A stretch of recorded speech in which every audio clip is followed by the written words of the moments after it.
लखनऊ के बालागंज में स्थित परफेक्ट टावर में आज जहां भारतीय जनता पार्टी अल्पसंख्यक मोर्चे द्वारा रोजा इफ्तार का आयोजन किया गया, वहीं इसी परफेक्ट टावर बिल्डिंग में राष्ट्रीय शिया सेवक संघ ने भी रोजा इफ्तार का आयोजन किया। इस अवसर पर संघ के राष्ट्रीय अध्यक्ष फखरुद्दीन अली अहमद मेमोरियल कमेटी के अध्यक्ष तुरज जैदी ने दिए अपने बयान में शिया संप्रदाय को एकजुट करने की बात कही। वहीं भारतीय जनता पार्टी अल्पसंख्यक मोर्चा के अहम पदाधिकारी हसन कौसर रिजवी ने भी अपना बयान दिया। देखिए हमारे संवाददाता माहिर हुसैन की रिपोर्ट।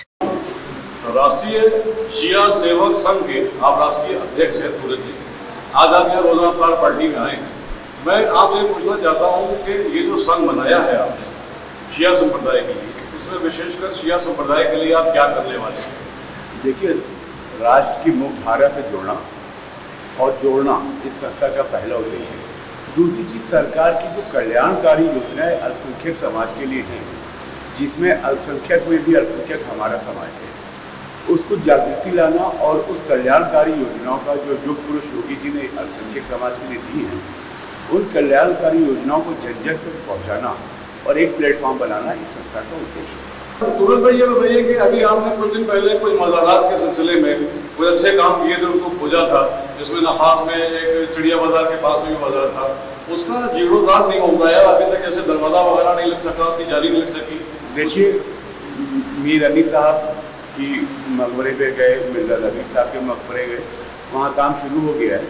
एक लिस्ट बना ली है हमने और सीरियल बाई सीरियल हर ऐसे जो शख्सियतें थी उन सब की मज़ार मुक़द्दस को ठीक कराना हमारी जिम्मेदारी। और कोई पैगाम शिया संप्रदाय को आप देना चाहते हैं?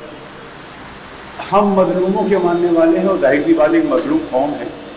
जिस मजलूम के नाम पर हमारी कौम दुनिया में है और इंसानियत के नाते और हम सब का ये फ़र्ज़ है कि एक प्लेटफॉर्म पर रहे, मुल्क के लिए रहे और आपस में यकजहती का पैगाम देना हमारी सोच, हमारा काम है। क्या इस बार 19 रमज़ान 21 रमज़ान का जुलूस उठना है, उसके लिए क्या आप कुछ बात करेंगे मुख्यमंत्री जी से?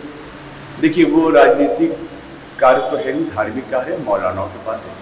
मौलानाओं से अपना जिला प्रशासन से संपर्क कर रहे हैं, जो भी न्याय से संगत होगा तत्काल उसको सरकार कर रही है। बहुत बहुत धन्यवाद। भारतीय जनता पार्टी अल्पसंख्यक मोर्चा के द्वारा जो ये रमजान मुबारक के मौके पर 30 दिन रोजा इफ्तार आपकी ओर से या आपके संगठन की ओर से किया जा रहा है, जिसमें आज कई लोग आए, यहाँ पर तुरज जैदी जी भी आए, तो ये बताइए कि शिया के नाम से कुछ महासभा है या क्या है?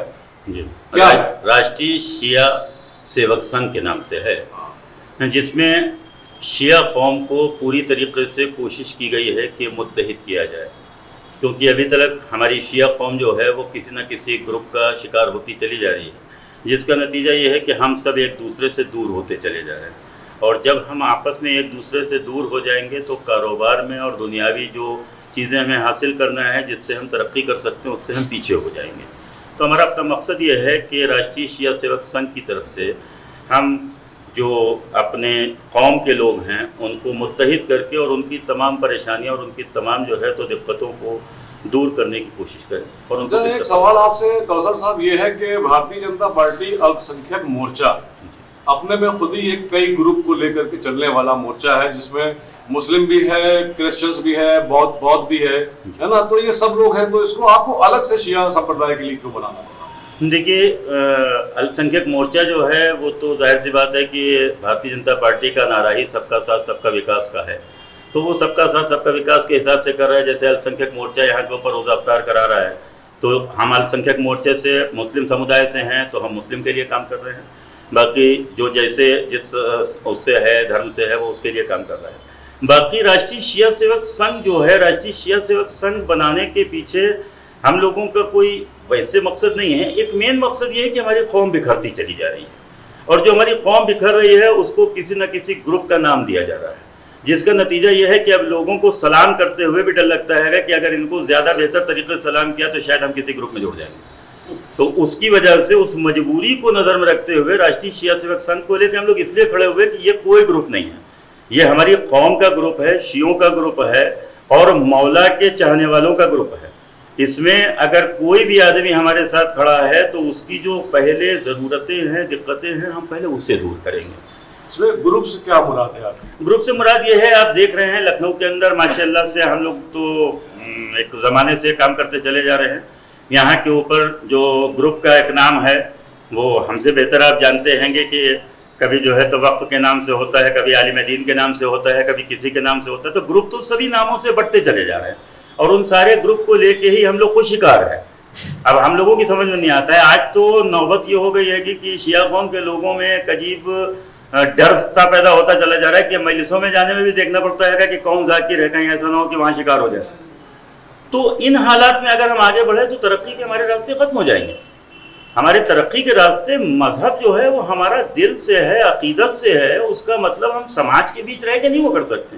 समाज के बीच तो हमें काम करना है। काम करने के लिए हम किसी भी तरीके से अगर हम मजहब को ही बीच में रखेंगे तो फिर काम नहीं कर पाएंगे।